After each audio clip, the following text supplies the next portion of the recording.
అధ్యక్ష ఇట్లా హామీలు ఒకటి రెండు కాదు అధ్యక్ష, చాలా చాలా చెప్పారు. We welcome it. మీరు నిలబెట్టుకోండి, తప్పకుండా నిలబెట్టుకోండి, తప్పకుండా బ్రహ్మాండంగా పనిచేయండి. మేము చేసిన దానికంటే ఎక్కువ పని చేయండి, మేము చేసిన దానికంటే ఎక్కువ పేరు సంపాదించుకోండి. 64 కాకపోతే ప్రజలు మీకు ఇంకా ఎక్కువ ఆశీర్వాదం ఇస్తారు, తప్పకుండా చేసుకోండి, మాకు అభ్యంతరం లేదు. అధ్యక్ష ఇంకొక మాట గవర్నర్ ప్రసంగంలో చెప్పారు అధ్యక్ష, మాకు చాలా విచిత్రం అనిపించింది. అమరుల త్యాగాలు, బలిదానాలు ఎవరు అధ్యక్ష? ఎవరి వల్ల చనిపోయినారు ఈ అమరులు? యాదిరెడ్డి అనే తమ్ముడు ఢిల్లీకి పోయి ఎవరి పేరు రాసి పెట్టి చచ్చిపోయినాడు అధ్యక్ష? ఇక్కడ ఉన్న వాళ్ళకి వినబడతలేదు మా ఆర్తనాదాలు అని చెప్పి ఢిల్లీకి పోయి రాసి చనిపోయిన మాట వాస్తవం కాదా అధ్యక్ష? తెలంగాణ ఉద్యమాన్ని అనగా తొక్కింది ఎవరు అధ్యక్ష? 1952లో 7 మందిని చంపింది ఎవరు? 69లో 371 మందిని చంపింది ఎవరు? 2004 నుంచి 14 దాకా మరి 100 మంది ప్రాణాలు తీసుకున్నది ఎవరు? శ్రీకాంతచారి గాని, యాదిరెడ్డి గాని, యాదయ్య గాని వారి మరణాలకు కారణం ఎవరు? బలి దేవత ఎవరు? ఇవన్నీ కూడా ప్రజలకు తెలుసు అధ్యక్ష. తప్పకుండా సరైన సమయంలో సరైన నిర్ణయం ప్రజలు తీసుకుంటారు అధ్యక్ష. బలి దేవత అన్నదెవరో కూడా ప్రజలకు తెలుసు అధ్యక్ష. కావాలంటే రికార్డు ప్లే చేయమంటే కూడా చేస్తా. బలి దేవత ఎవరు, బలి దేవత అని అన్నదెవరు, ఇవన్నీ కూడా ప్రజల ముందు ఉన్నాయి, తప్పకుండా చెప్తాం అధ్యక్ష. అధ్యక్ష పౌర హక్కుల గురించి మాట్లాడింది, నియంతృత్వం, నిర్బంధం, ఇక అది జోక్ ఆఫ్ ద మిలేనియం అధ్యక్ష. కాంగ్రెస్ పార్టీ నియంతృత్వం గురించి మాట్లాడడం, నిర్బంధం గురించి మాట్లాడడం, ప్రజాస్వామ్యం గురించి మాట్లాడడం, ఎన్కౌంటర్ల పేరిట 100 మందిని కాల్చి చంపింది ఎవరు అధ్యక్ష? ఎమర్జెన్సీ పెట్టింది ఎవరు అధ్యక్ష? తెలంగాణలో నెత్తురు కారిచ్చింది ఎవరు అధ్యక్ష? పౌర హక్కుల హననం చేసింది ఎవరు అధ్యక్ష? మీ హయాంలోనే కదా గ్రీన్ టైగర్లు, బ్లాక్ కోబ్రాలు, నయీం ముఠాలు విచ్చలవిడిగా తిరిగింది ఎవరు? పెంచింది ఎవరు అధ్యక్ష? వీళ్ళు కాదా? ఇలా మాట్లాడుతున్నారు అధ్యక్ష పౌర హక్కుల గురించి. అధ్యక్ష మా సీతక్క గారికి తెలుసు, అధ్యక్ష పౌర హక్కుల గురించి. ఆనాడు చర్చల కోసం నక్సలైట్లను పిలిచి కాల్చి చంపింది ఎవరు అధ్యక్ష?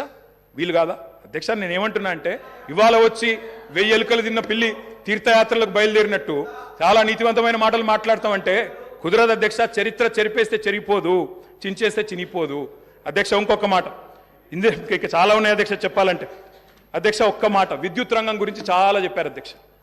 విద్యుత్ రంగం గురించి చాలా చెప్పారు అధ్యక్ష. విద్యుత్ రంగం మీద వాస్తవాలు చెప్పాల్సిన బాధ్యత మా మీద ఉంది. ఇవాళ శ్వేతపత్రాలు అంటున్నారు అధ్యక్ష. వీళ్ళు కొత్తగా ప్రచురించేది ఏం లేదు అధ్యక్ష, మేమే ప్రచురించిన ఆల్రెడీ శ్వేతపత్రాలు. ఇగో కోకొల్లలుగా ఒకటి కాదు అధ్యక్ష, శాఖల వారీగా 10 సంవత్సరాలు తెలంగాణ దశాబ్ది ఉత్సవాల సందర్భంగా అన్ని శాఖల శ్వేతపత్రాలు మేము ప్రచురించినాం. కావాలంటే పంపిస్తాం. గదే అధికారులు, గదే ఐఏఎస్ అధికారులు, కొత్తగా వచ్చిన వాళ్ళు ఎవరు లేరు, వాళ్ళే ఉన్నారు, వాళ్ళే ఇస్తారు. గదే లెక్క. మీరు తిమ్మిని బమ్మిని చేస్తామన్నా, మసిపూసి మారేడికాయ చేస్తామన్నా మార్చగలిగింది ఏం లేదు. ఆల్రెడీ శ్వేతపత్రాలు ఉన్నాయి సార్, కొత్త ప్రచురించేది ఏమీ లేదు, వాళ్ళు కొత్తగా సాధించేది కూడా ఏం లేదు అధ్యక్ష. అధ్యక్ష ఆనాడు కాంగ్రెస్ పరిపాలనలో ఎట్లా ఉండేది అధ్యక్ష? విద్యుత్ రంగం కాలిపోయే మోటార్లు, పేలిపోయే ట్రాన్స్ఫారంలు, ఎక్కడికక్కడ మొత్తం లో వోల్టేజ్ సమస్యలు, దొంగలు వచ్చే కరెంటు కోసం, అర్ధరాత్రి వచ్చే కరెంటు కోసం బాయికాడవై పండుకునే పరిస్థితులు. ఇప్పుడే ఇందాక రేవంత్ రెడ్డి గారు మాట్లాడింది నేను చెప్పాను అధ్యక్ష. ఆఖరికి ఎవరైనా చనిపోతే నెత్తి మీద నీళ్లు చల్లుకుందామంటే నీళ్లు లేని పరిస్థితి అధ్యక్ష. మరి ఇది నేను చెప్తున్న మాట కాదు అధ్యక్ష. ఈనాడు పేపర్లో రాసిన వార్త 2009 నుంచి 13 మధ్యలో, 2009 నుంచి 13 మధ్యలో 4 ఏళ్లలోనే 8198 మంది రైతులు కరెంటు షాక్లతో అధ్యక్ష, ఇది బలవన్మరణాలు కాదు, ఆత్మహత్యలు కాదు, కేవలం కరెంటు షాక్లతో చచ్చిపోయిన రైతులే 8198. ఇక వాళ్ళ 55 ఏళ్ల చరిత్ర తీస్తే చక్రొచ్చి పడతారు. నేను చెప్పాది అది, నేను దానికి జోలికి కూడా పోను అధ్యక్ష. అధ్యక్ష ఇది చెప్పాలంటే చాలా ఉన్నాయి అధ్యక్ష. మా కౌశిక్ రెడ్డి గారు ఇక్కడే ఉన్నారు, హుజూరాబాద్ ఎమ్మెల్యే గారు.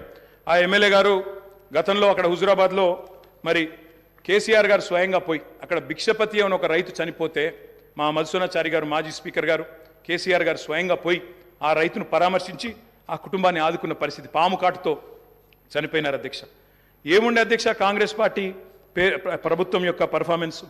పరిశ్రమలకు వారానికి 2 రోజులు పవర్ హాలిడేలు, రైతులకు ఏనాడు 5-6 గంటలు మించి కరెంట్ ఇయ్యలే, ఎప్పటికప్పుడు మూతబడ్డ వేల కార్ఖానాలు, ఇక రాస్తే రామాయణం అంతా చెప్తే మహాభారతం అంతా అన్నట్టు సబ్ స్టేషన్ల ముంగట ధర్నాలు, ఇక ఎక్కడికక్కడ ఎండిపోయిన వరి చేన్లు మక్కంకులతో రైతుల రాస్తారు రోకోలు. అధ్యక్ష ఆనాడు విద్యుత్ శాఖ మంత్రిగా, ఆర్థిక శాఖ మంత్రిగా రోషయ్య గారు ఉండేది అధ్యక్ష, కొనిజేటి రోషయ్య గారు స్వయంగా ఒకసారి స్టేట్మెంట్ ఇచ్చినారు. ఏమని? నేను గనక 1 సంవత్సరంన్నర లోపల విద్యుత్ వ్యవస్థను చక్కగా చేయకపోతే ఉరేసుకుంటా అన్నారు అధ్యక్ష, ఇదే శాసనసభలో. సంవత్సరంన్నర తర్వాత తుమ్మల నాగేశ్వరరావు గారు ఇంకా పెద్దలు వారందరికీ తెలిసి ఉండాలి, గుర్తుండాలి. ఆ రోజు రోషయ్య గారు బ్యాగులో పెట్టుకుని తెచ్చుకున్నారు అధ్యక్ష ఉరితాడు. నా వల్ల కాలేదు, ఇక ఉరేసుకోవడానికి నేను రెడీగా ఉన్నా అని చెప్పి ఇదే శాసనసభకి ఉరితాడు కూడా తెచ్చుకున్నారు అధ్యక్ష. అది వీళ్ళ పర్ఫార్మెన్స్ అధ్యక్ష.